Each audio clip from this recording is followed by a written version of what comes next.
ओम सतनमो जगदीश गुरुजी को आदेश बड़े बाबा दादा गुरु चैतन्य सद सद्गुरु महागमत चंद्रनाथ सापुज चैतन्य सद सद्गुरु शंभू जयते गुरु गोरखनाथ बाबा आदेश नवनाथ 84 टोकादेशाला निरंजन आदेश. आगामी येणारी रामनवमी या विशेष भागामध्ये तुम्हा सर्वांचे मी स्वागत करतो. रामनवमी म्हणजेच प्रभू रामचंद्रांचा असलेला जन्माचा दिवस. सर्वप्रथम आता समजून घेऊयात की रामनवमी नक्की कधी येत आहे. दिनांक 26 मार्चला रामनवमी येत आहे. वार आहे गुरुवार. प्रभू रामचंद्रांचा जन्म हा चैत्र महिन्यातील शुद्ध पक्ष म्हणजे शुक्ल पक्षामध्ये नवमी या तिथीला झाला. जन्मावेळी पुनर्वसू नक्षत्र होते असा उल्लेख आपल्याला पाहायला मिळतो. तर प्रभू रामचंद्रांची कुंडली ही कर्क लग्न कुंडली होती हे सुद्धा आपल्याला उल्लेख पाहायला मिळतात. प्रभू रामचंद्रांची राशी आणि लग्न कुंडली ही कर्क लग्नाची होती. मी यापूर्वीही तुम्हाला अनेक वेळा काही भागांमध्ये सांगितलेलं आहे की मुळामध्ये कर्क लग्न असेल किंवा सिंह लग्न असेल या कुंडली असताना मुळामध्ये पॉवरफुल असतात. विशेषतः प्रभू रामचंद्राच्या जन्माच्या वेळी नवग्रहामधील जे मुख्य असलेले 5 ग्रह हे त्यांच्या स्वयं राशीमध्ये अथवा उच्च राशीमध्ये होते हे सुद्धा तितकंच खरं आहे. याचा यथासांग उल्लेख आपल्याला वाल्मिकी रामायणामध्ये पाहायला सुद्धा मिळतो. तुम्ही जाणून आहात आपल्या हिंदू धर्मामध्ये ज्योतिषशास्त्रानुसार 12 राशी आणि 27 नक्षत्र मांडले गेलेले आहेत. 27 नक्षत्रांच्या खेरीज आणखीन एक नक्षत्र असते त्याचं नाव आहे अभिजित नक्षत्र. हे अभिजित नक्षत्र या नक्षत्रावरती प्रभू रामचंद्रांचा जन्म झालेला आहे हे सुद्धा तितकंच खरं आहे. आता आपण प्रभू रामचंद्रांची जन्मकुंडली पाहूयात. स्क्रीनवरती जी तुम्ही कुंडली पाहतात त्या अनुषंगाने तुम्ही समजून घ्याल. कर्क लग्नामध्ये चंद्र आणि गुरु हे विराजमान आहेत. चंद्र गुरु कर्क लग्नामध्ये विराजमान होणे म्हणजेच चंद्र हा स्वयं राशीचा होतो जो की कर्क राशी आहे आणि बृहस्पती देवता या राशीमध्ये उच्च होतात. याच अनुषंगाने इथे गजकेसरी नामक योग सुद्धा इथे घटित होतो. याच अनुषंगाने पाहिलं तर शनी महाराज हे सुद्धा तुळा राशीमध्ये चतुर्थ स्थानकामध्ये उच्च होतात तिथे ते विराजमान होते आणि मंगळ ग्रह हे सुद्धा मकर राशीमध्ये सप्तम स्थानकामध्ये उच्चचे. देन आफ्टर शुक्र देवता हे सुद्धा मीन राशीमध्ये उच्च स्थानी नवम भावामध्ये बसलेले होते. तर सूर्य देवता हे उच्च स्थानी म्हणजे मेष या राशीचे सूर्य देवता हे दशम स्थानकात विराजमान होते. अशा रीतीने अत्यंत पॉवरफुल म्हणजे चक्रवर्ती सम्राटांची जशा कुंडली आहेत त्या अनुषंगाने प्रभू रामचंद्रांची कुंडली आपल्याला पाहायला मिळते. त्यामुळे नवग्रहातील मुख्यत्वे असलेले जे 5 ग्रह आहेत राहू केतू हे छायाग्रह आहेत. परंतु जे मुख्य 5 ग्रह मांडले गेलेले आहेत ते स्वयं आणि उच्च स्थानी प्रभू रामचंद्रांच्या कुंडलीमध्ये होते हे सुद्धा तितकंच सत्य आहे. बरं याला दुजोरा नासाने सुद्धा दिलेला आहे बरं का. तुम्ही म्हणाल कसे. वाल्मिकी रामायणामध्ये याचं तर यथासांग वर्णन उल्लेख आपल्याला पाहायला तर मिळतोच. याचबरोबर नासामध्ये जे सुपर कॉम्प्युटर मांडलं गेलेलं आहे त्याच्यामध्ये प्लॅनेटेरियम नामक एक सॉफ्टवेअर आहे. जी ग्रहस्थिती प्रभू रामचंद्रांच्या ग्रहांची कुंडलीमध्ये दाखवली गेलेली आहे याचा उल्लेख आम्हाला वाल्मिकी रामायणामध्ये मिळतो. ही संपूर्ण ग्रहस्थिती 10 जानेवारी 5114 ईसापूर्व म्हणजे BCE या कालगणनेनुसार झालेली होती हे सुद्धा प्रूव्ह झालेलं आहे. आता येऊयात की प्रभू रामचंद्रांच्या जन्माच्या स्थितीमध्ये दशरथ राजांना पुत्र व्हावा ही त्यांची इच्छा होती. सर्व गुण शक्तिशाली संपन्न असा पुत्र होण्यासाठी वसिष्ठ ऋषींनी दशरथ राजांना पुत्र कामेष्टी यज्ञ हा करायला लावला. या यज्ञासाठी सुद्धा विशेष अशा ऋषींची निवड हे पर्टिक्युलर त्या यज्ञासाठीच होती किंवा त्यांचं अवतरण त्याच यज्ञासाठी झालेले होते असे शृंगी ऋषी या यज्ञाला बसलेले होते. ज्यावेळेस पुत्र कामेष्टी यज्ञ हा शृंगी ऋषींनी प्रभू दशरथांसाठी केला म्हणजे दशरथ राजांसाठी केला तेव्हा या यज्ञकुंडातून साक्षात अग्निदेवता हे प्रकट झाले आणि अग्निदेवताने जे त्यांच्याकडे असलेला जो कुंभ होता त्याच्यामधून जे पायस होते म्हणजे जी खीर होती ते पूर्णतः दशरथ राजाच्या स्वाधीन केली आणि दशरथ राजाने या 3 खिरींचे 3 बटवारे करून आपल्या 3 राणींना खाण्यासाठी दिले. त्यातीलच माता कौशल्याच्या उदरी प्रभू रामचंद्र हे अवतरित झाले. प्रभू रामचंद्रांचा कार्यकाळ जर पाहिला तर सुमारे 11,000 वर्ष अयोध्येवरती रामराज्य प्रभू रामचंद्रांनी केलेले आहे असे सुद्धा वर्णन आपल्याला पाहायला मिळते. अजूनही घराघरांमध्ये सहजगत्या जुनी मंडळी बोलताना दिसतात. गुण्या गोविंदाने नांदा, रामराज्य येऊ द्या, हे याचं प्रतीक किंवा द्योतक आहे. रामराज्य म्हणजे ज्या राज्यामध्ये कोणतीही जनता ही कधीही दुःखी होत नव्हती, दुःखी झालेली नव्हती.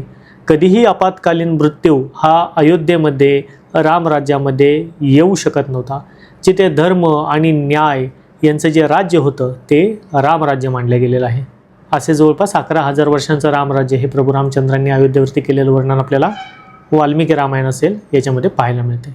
प्रभू रामचंद्रांची शौर्यगाथा ही पराक्रमाची तर आहेच आहे, परंतु त्याचबरोबर एक संयम, धैर्य आणि निष्ठा याची ते प्रचिती देणारी आहे. याच अनुषंगाने तुम्ही हे सुद्धा जाणून आहात की प्रभू रामांच्या संपूर्ण आयुष्याच्या कालखंडामध्ये प्रभूंनी अनेक अशा आसुरी शक्तींचा, दैत्यांचा, राक्षसांचा वध तर केलाच, परंतु ऋषीमुनींचं संरक्षणाची जबाबदारी सदैव प्रभू रामचंद्राने घेतलेली होती.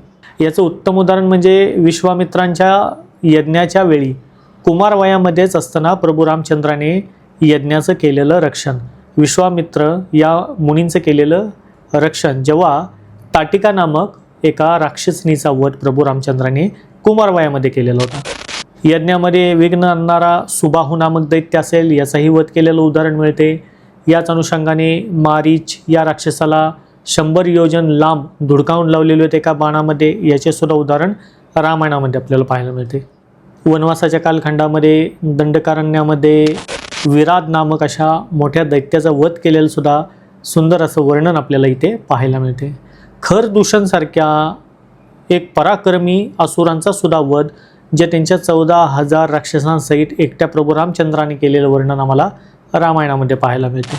किष्किंधाकांडमध्ये जर पाहिलं तर ज्या बालीपुढे रावणसुद्धा एक वेळेस हरलेला होता, या बालीचा वधसुद्धा प्रभू रामचंद्राने करून सुग्रीवाला राज्य परत एकदा बहाल केलेले होते, हे सुद्धा आपण पाहिलेले आहे.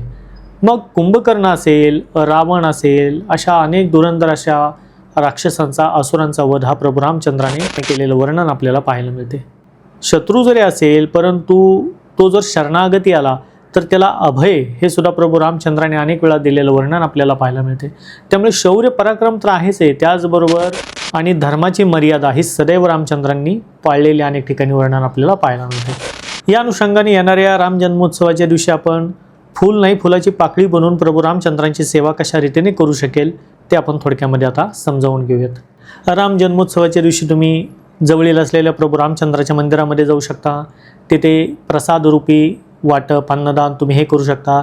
रामचंद्राचं दर्शन घेण्याचा प्रयत्न करू शकता. घरामध्ये हवे तर प्रभू रामचंद्रांची एखादी मूर्ती किंवा रामदरबारची मूर्ती या शुभदिनी तुम्ही स्थापित करू शकता.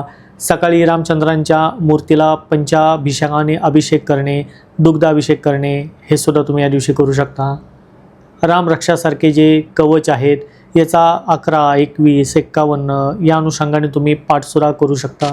घरामध्ये जर रामायणाची पोथी असेल, याच्यातील बालकांड किंवा सुंदरकांड याचं तुम्ही वाचन घरामध्ये करू शकता. याचबरोबर आदल्या दिवशी अष्टमीला उपवास धरून रामचंद्रांच्या जन्माच्या वेळेनंतर तुम्ही नवमीचा उपवास सोडू शकता. विशेषतः प्रभू रामचंद्राला दाखवला जाणारा जो नैवेद्य आहे त्याच्यामध्ये सुंठवडे हे प्रमुख नैवेद्य स्वरूपामध्ये दाखवले जातात. अनेकांना हे माहिती आहे, परंतु अनेकांना हा प्रश्न असेल, कदाचित प्रथमच हे नाव अनेकांनी ऐकलेलं सुद्धा असेल की सुंठवडे नक्की नैवेद्य कसा बनवला जातो. सुंठ, साखर आणि खोबरे याचे एकत्रित असलेल्या मिश्रण म्हणजे सुंठवडे नामक नैवेद्य तयार होतो. हा प्रभू रामचंद्रांना अत्यंत प्रिय आहे असे सुद्धा सांगितले जाते.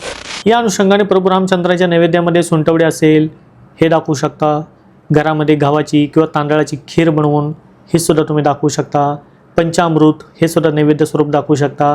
फळे असतील हे सुद्धा तुम्ही नैवेद्य स्वरूप आवश्यकपणे दाखवू शकता.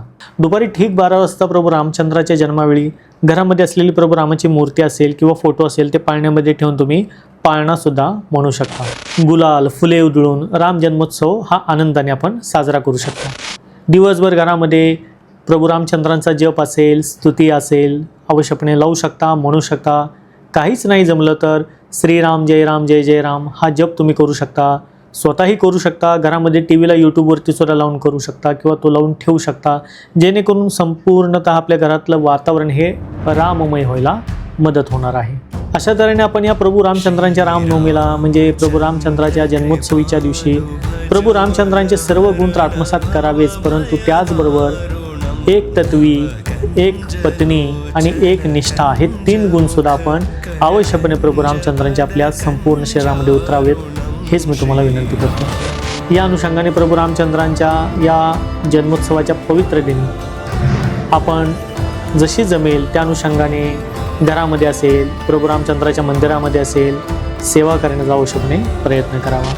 मर्यादा पुरुषोत्तम प्रभू श्री रामचंद्र आहेत, धर्माचे रक्षण करते प्रभू रामचंद्र आहेत, साधू, गुरु, ऋषी, मुनी यांचे सदैव रक्षण करणारे प्रभू रामचंद्र आहेत. अशा या प्रभू रामचंद्राच्या पवित्र अशा महाविष्णूंच्या पवित्र अवतारास आपण सर्वजण राम जन्मोत्सवाच्या दिवशी निश्चितपणे रामजन्म आपण साजरा करण्याचा. भेटूया अशाच नवीन माहितीसह नवीन व्हिडिओमध्ये. तोपर्यंत सर्वांना सत्य मॉरेज गुरुजी को आदेश. शाला निरंजन आदेश.